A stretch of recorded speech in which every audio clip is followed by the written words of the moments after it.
Hello, my dears. Welcome to Inner Landscapes. Thank you for joining me. This is going to be an intuitive astrological reading for all of my blessed Scorpios, with Sun sign in Scorpio in the second house. And this will be for the month of May 2023.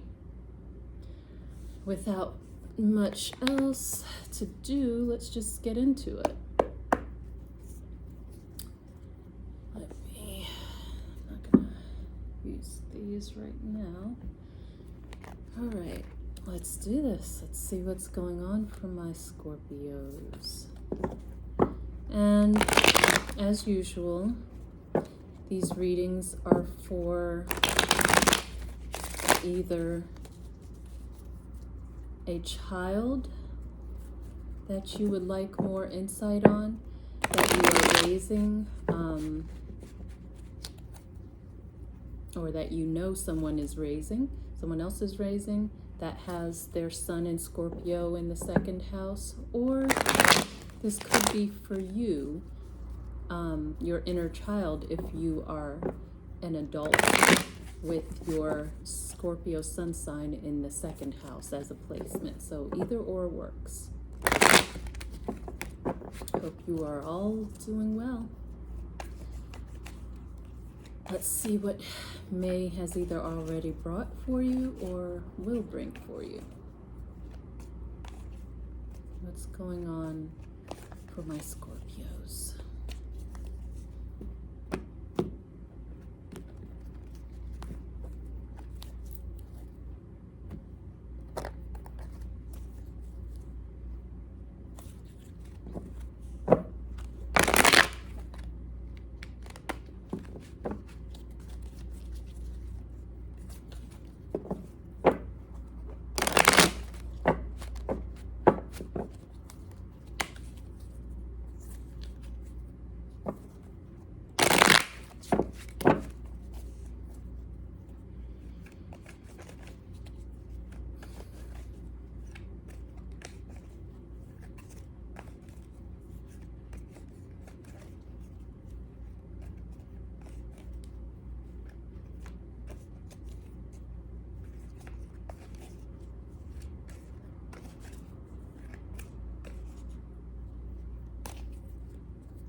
Okay, I have started using a new spread that I've created, just FYI. So I've been liking it so far. It seems to be flowing, so I will keep going with it for you.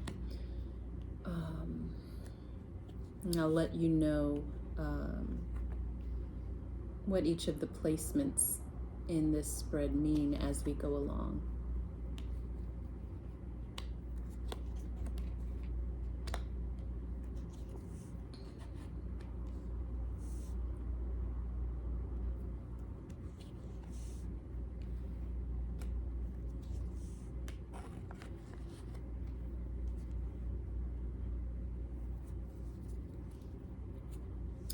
Okay, the first card's placement tells us about this Scorpio sun sign in the second house child, and either the essence of who they are in this lifetime, or it could just represent who they are this month, what their energies are this month of May. So this card in that position is the Strength card. Wow, Scorpios. My little Scorpios. Their inner lioness is coming out, or lion, either or. Loud and proud is what I'm picking up.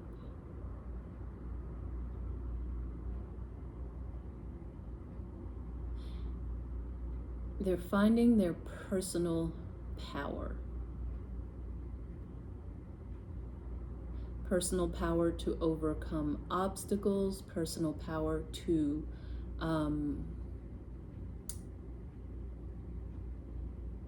find their territory where they can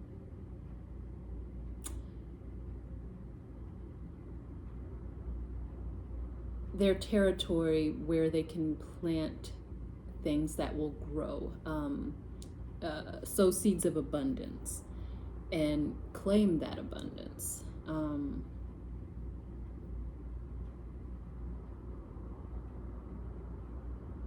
They're hitting their stride is what I'm getting. A seed is being planted within this child, within this Scorpio,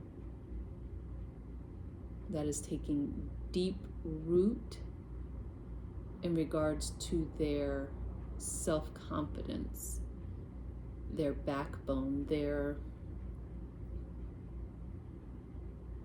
sense of who they are,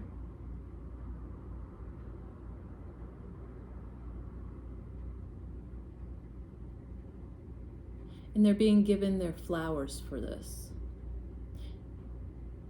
And if they are not automatically being given their flowers for coming into who they are and standing within that, then they want their flowers. I'm here to tell you, they want to be given their flowers, and they will make that known to you. But I'm here to tell you as a precursor, they want their flowers this month.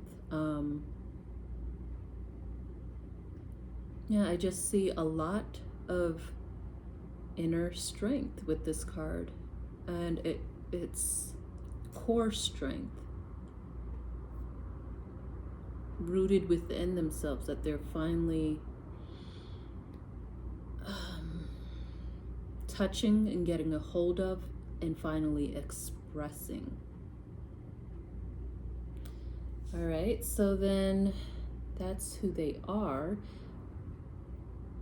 The next card's placement shows us what their motivation is. And we have the 10 of Swords. Now, this Scorpio is motivated by a sense that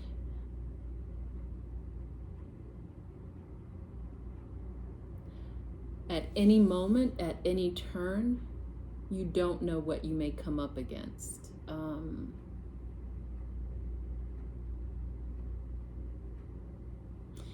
And it does have a feel of glass half empty instead of glass half full, but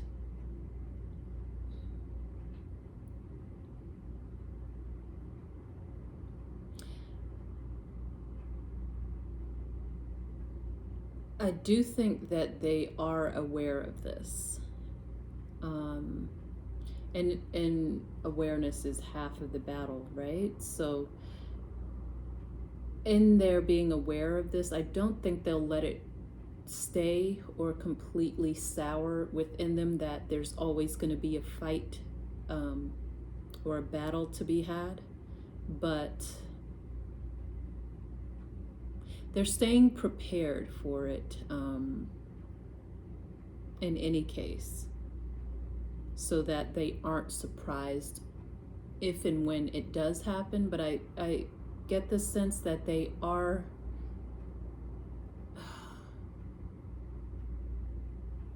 on their way to coming to an awareness of how not to let that sour their outlook, how not to be in that preparedness, that readiness mode, pessimistically. They're getting a handle on that, so that's really good. But I do feel, and maybe it's just for this month or what's left of this month, I do feel like they have a sense an inner sense or inner awareness that there is kind of the energy of waiting for the other shoe to drop. That's what's motivating their touchstone of courageousness or courage, their inner might. It's producing their inner lioness or lion. So that's what motivates them. And then these next three cards, I've kind of come to call them or know them as the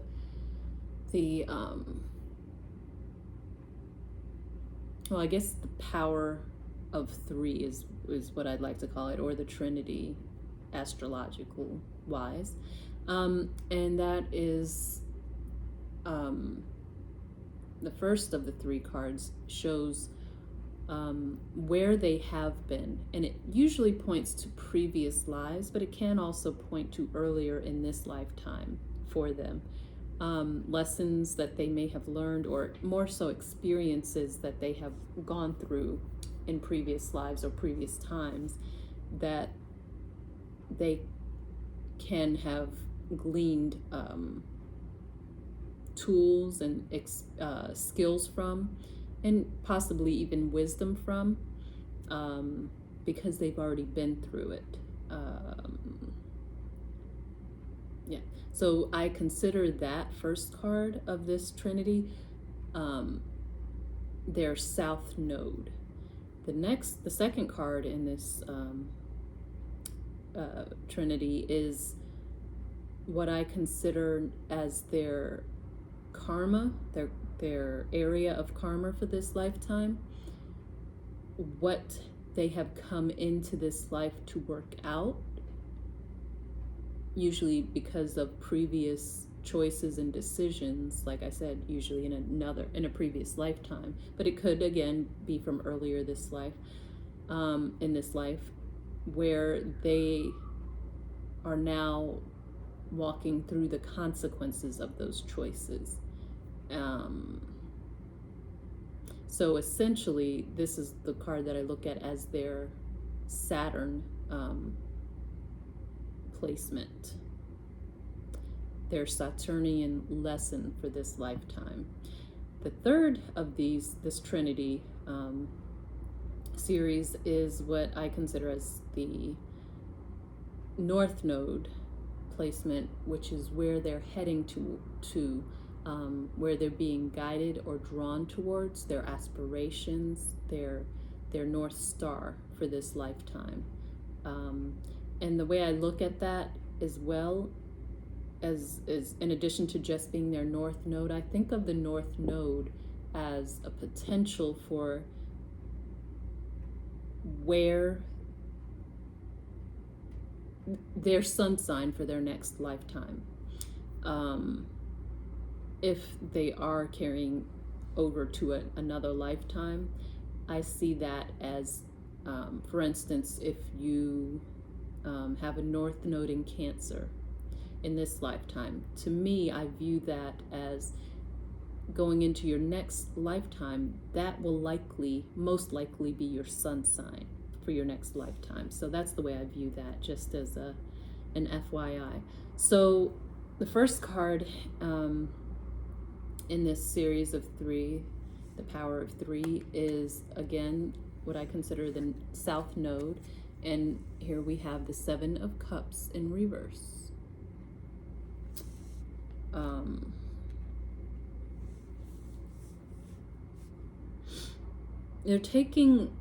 The Scorpio is taking off their blinders.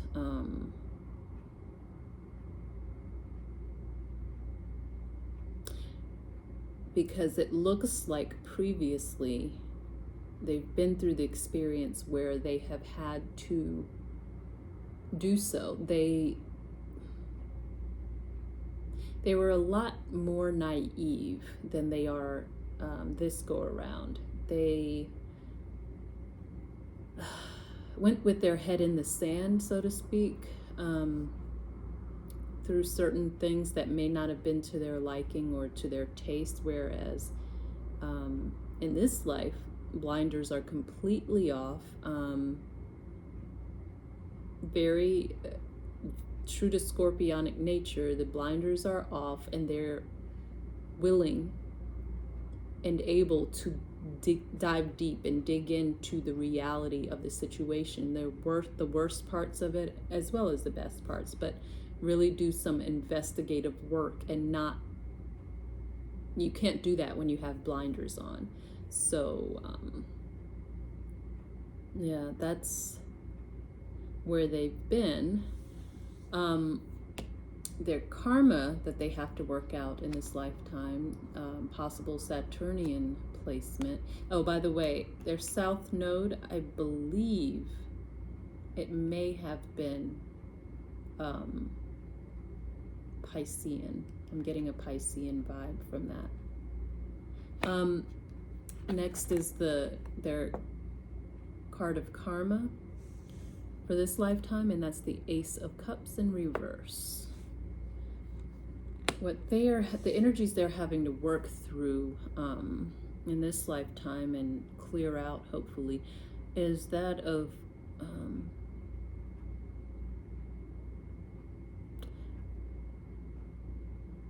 neglected love. The first thing I got was discarded love, but I think a better way to view it would be just neglecting their feelings, neglecting their emotions, neglecting things and ties that matter to them. Those are the energies they're having to work through and deal with and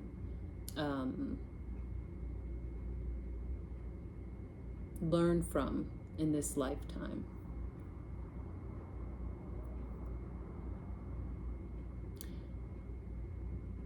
Yeah, I just see that they're having to work through rejecting love or being rejected in love in this lifetime, possibly both.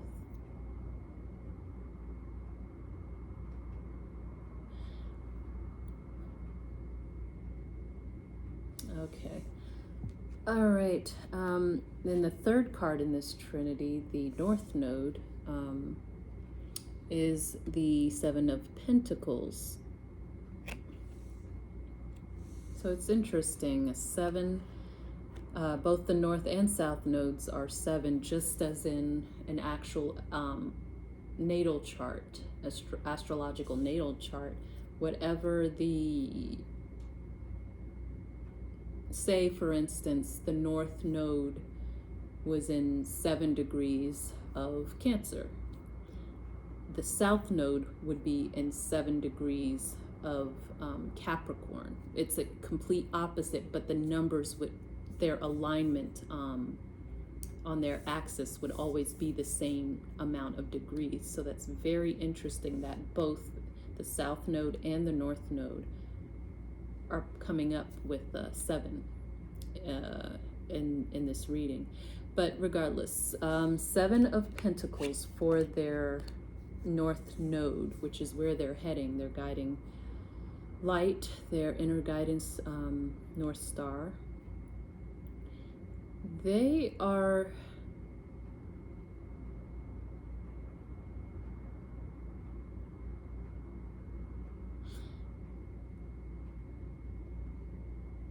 I'm feeling like this is it's a cross between more Scorpionic energy and Taurian energy.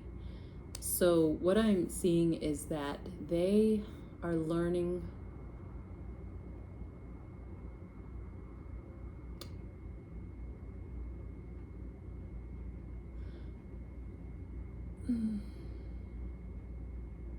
okay, here's what it is. They're learning to let go of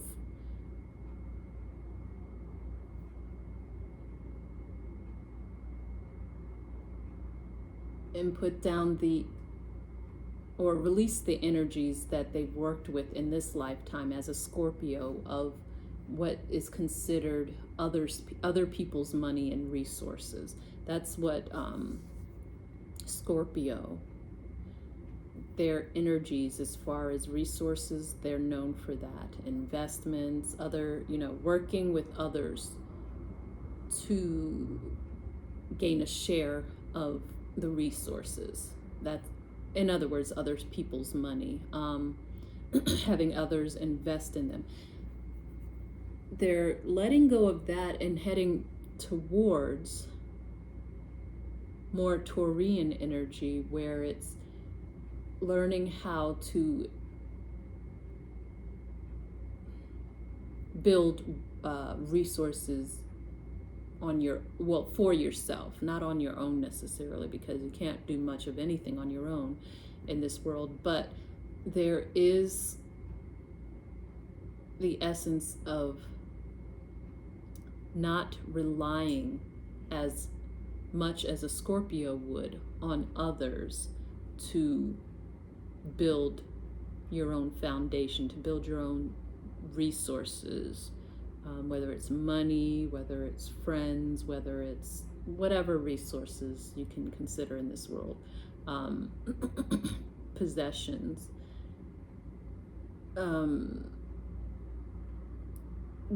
That's where they're heading towards, just building their own security. And I have a feeling that they're touching on their and grasping their strength this month that I mentioned, their lion or lioness within them. That's helping them and to steer them towards this North Node of releasing Scorpionic energy and gaining Taurian energy. Slow and steady build of one's foundations, security, fortitude, wealth, money, all of these things. Everything, physical comfort. They're learning how to do that. They're heading towards doing that on their own. Next, we have how you, as the viewer, knowing this Scorpio child, can best support them in being who they are in this lifetime. Knowing who they are, how you can best support them. And that is justice in reverse.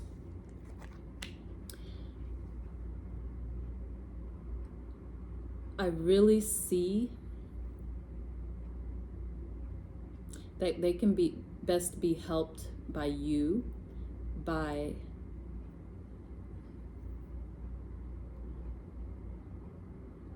an instilling and gentle guiding reminders of what's fair and just and what is not fair and just. How to be a more egalitarian person or individual. That's how you can help them bring the best of themselves out of them. Just by those reminders and nudges about being as just as possible. And part of that is because of the fact that they're not going to want to have to deal with the karma of them being unjust, either later on in this lifetime or in another lifetime. They're not going to want to have to walk through that. So that the best way you can help them is by helping them see that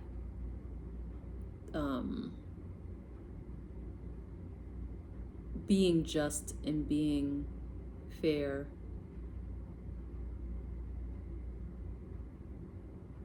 I almost want to say righteous in a sense, doing the right thing, and that sense of righteousness would be a good thing, a good way for them to go, a good way for them to be, to avoid any karmic repercussions that they would not want to deal with down the road. All right, final card tells us what the deepest need is for this individual in this lifetime of theirs, and that is the Hanged Man in reverse.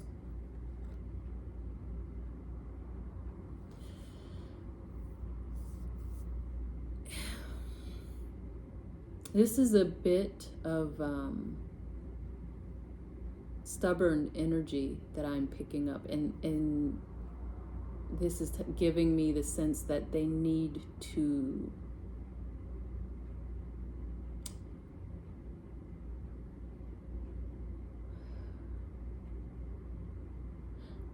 learn how to have or develop more interest, because here you can see clearly, especially from the first card on, that they have a very well-developed sense of their own opinion, their own views, their own perceptions. But what this is saying, their deepest need in this lifetime, is that they need to come to an understanding of how almost to see others' points of view. It's not saying that they have to take it on as their own point of view, but to not dismiss out of hand another's point of view, and to do their best to almost kind of try to walk in another's set of shoes.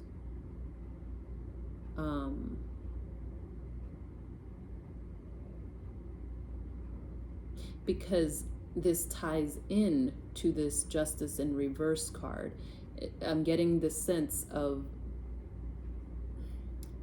between these two cards, the golden rule, do unto others as you would have like them to do unto you. And I think that is their deepest need, for an understanding of that karmic law, the golden rule. And they haven't, from what I see here, they haven't fully digested that yet. But it's one of their greatest needs, being who they are in this lifetime. They come in with such, and are coming into such courage and backbone and strength and integrity, but we don't want it to go too far the other way, where it's taken to those things in excess, which could become more of an arrogant type of I'm always right type of attitude or personality. So their need for being who they are in this lifetime is to come and to gain an understanding of being in another's shoes. And we'll leave that there for my beautiful, courageous, amazing Scorpios in the second house. Until next time, blessings.